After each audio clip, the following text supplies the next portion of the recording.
আজ খুব মনে পড়ছিল কথাকলিদির কথা। রক্তের সম্পর্কের বাইরে কিছু সম্পর্ক আত্মায় জড়িয়ে যায়। সেই সম্পর্কের প্রতি হৃদয়ের টান বোধহয় অনেক বেশি হয়। সেই হৃদয় টানের গল্প জুড়েই রয়েছে কথাকলিদি। সঙ্গে আছে আরও একজন মানুষ, সাহেবদা। এই সাহেবদার সাথে পরিচয়টা কথাকলিদির সূত্রেই। সত্যি কথা বলতে, সাহেবদার মতো মানুষ আজও আমার হৃদয়ে শ্রদ্ধার আসনে আসীন। 8 বছর হয়ে গেল বিয়ে হয়েছে কথাকলিদির। সেদিন বিয়ের মণ্ডপে সাহেবদাকে বর হিসেবে দেখে অনেকেই বলেছিল, এ ছেলের নিশ্চয়ই কোনো খুঁত আছে, তা না হলে কথাকলির মতো মেয়েকে জেনে শুনে কেউ বিয়ে করে? সাহেবদা সুদর্শন, সুপুরুষ, ভালো চাকরিও করে। কথাকলিদি সেই অর্থে সুন্দরী নয়। এমন কথা শুনে সেদিন ভাবছিলাম, বাইরের রূপটাই কি সব? মানুষটা মনের দিক থেকে যে কতটা ভালো, সেটা কথাকলিদির সাথে পরিচয় না হলে আমি জানতেই পারতাম না। কথাকলিদির সাথে পরিচয় হয়েছিল বিএড কলেজে। আমি দিদি বলে ডাকতাম, দিদি আমাকে ডাকতো ভাইয়া বলে। অদ্ভুত এক শান্তি অনুভব করতাম এমন ডাকে। কিন্তু মনে হতো, মানুষ এত ভালো হতে পারে? হয়তো সত্যিই ভালো। তবুও একটা সন্দেহ কাজ করত। পরিচয় হওয়ার কয়েকদিন পর একটি ঘটনার কথা তাহলে বলি। কথাকলিদি আমাকে ডেকে বলল, কাল যেন অফ দিস না, শিওর কলেজে আসিস। বললাম, কাল কি আছে? কাল রাখি পূর্ণিমা। ভাইয়া বলে যখন ডাকি, তখন ভাইয়ার হাতে রাখি না বাঁধলে হবে?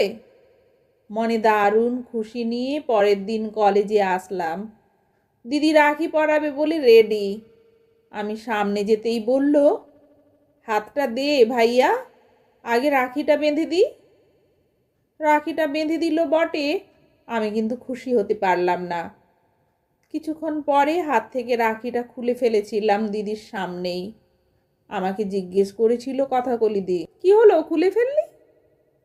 বলেছিলাম, মন থেকে পরিয়েছিলে তো, নাকি জাস্ট পড়াতে হয় বলেই পড়ালে? যদি সত্যি মন থেকে পড়াতে, তাহলে বাম হাত দিয়ে রাখি পরাতে না? খারাপ লেগেছে আমার। ডান হাত দিয়ে না পরিয়ে অবজ্ঞা করেই পড়ালে আমাকে। আমার এমন কথায় কথাকলিদি একটা কথাও বলেনি, চুপ করে গিয়েছিল। ভাবলাম, এমন মানুষের সাথে কথা না বলাই ভালো। 2-3 দিন আর কথা বলিনি দিদির সাথে। 2 দিন পর এই ঘটনাটা যখন আর এক বন্ধুকে বললাম, ও আমাকে বলল, তুই কাজটা ঠিক করিসনি। তোর এই ব্যবহারে কথাকলিদি কষ্ট পেয়েছে খুব। দিদি তো ডান হাতে কিছুই করতে পারে না, দেখে কেউ বুঝতেই পারবে না অবশ্য। সব কাজ বাম হাত দিয়েই করে। সঙ্গে সঙ্গে কথাকলিদির কাছে ক্ষমা চাই। বলি, আমি না বুঝে এ কাজ করেছি, তুমি আমাকে ভুল বুঝো না। আমার এমন কথা শুনে দিদি বলেছিল, পাগল ছেলে। আমি রাগ করিনি, তুই আমার ভাইয়া, দিদির কাছে ভাইয়ার কোনো ভুল হতেই পারে না।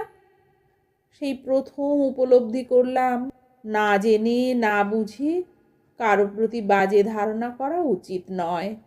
অথচ বিয়ের দিনে কত মানুষ সাহেবদাকে দেখে কত বাজে কথা বলেছিল। কথাকলিদির একজন আত্মীয়ই ফিসফিস করে অন্য একজনকে বলতে শুনেছিলাম, অকেজো প্রতিবন্ধী মেয়েকে জেনে শুনে বিয়ে করছে এইরকম একটা হ্যান্ডসাম ছেলে। মনে হয় এর আগেও একবার বিয়ে হয়েছিল ছেলেটার। আমি এমন কথা শুনে তাজ্জব বনে গিয়েছিলাম। নিজের লোকেরাই যদি এইসব কথা বলে, তাহলে বাইরের লোক তো বলবেই।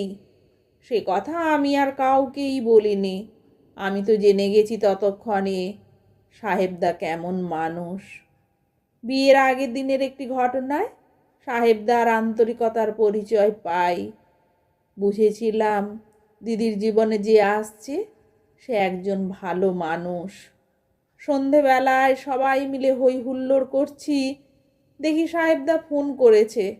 দিদি ফোন রিসিভ করে সাহেবদার সাথে দু একটা কথা বলে ফোনটা আমার হাতে ধরিয়ে দিয়ে বলল, তো সাহেবদা কি বলছে শোন। আমি ফোনটা কানে দিতেই সাহেবদা বলে উঠল, ভাইয়া তুমি আমাকে আনতে না এলে আগামীকাল আমি বিয়ে করতেই যাব না। এবার দেখো তুমি কি করবে। দিদিকে যখন বললাম এই কথা, তখন দিদিই বলল, ওসব আমি জানি না, তুই কি করবি তোর সাহেবদার সাথে বুঝে নে। বর আনতে যাওয়ার দায়িত্ব আমার ঘাড়েই পড়ল। বিকেলে পৌঁছে যাই সাহেবদার বাড়িতে। সেই প্রথম সাহেবদাকে সামনে থেকে দেখা। গাড়িতে আস্তে আস্তে কত কথা বলেছিল। ভীষণ মিশুকে মানুষ। সাহেবদা হেসে বলেছিল, জানো ভাইয়া, তোমার দিদিকে বিয়ে না করলে জানতেই পারতাম না আমার আশেপাশে কতজন সত্যিকারের প্রতিবন্ধী আছে। অনেকেই আমাকে জিজ্ঞেস করেছে, আমার মতো একটা ছেলে কেন প্রতিবন্ধী মেয়েকে বিয়ে করছে।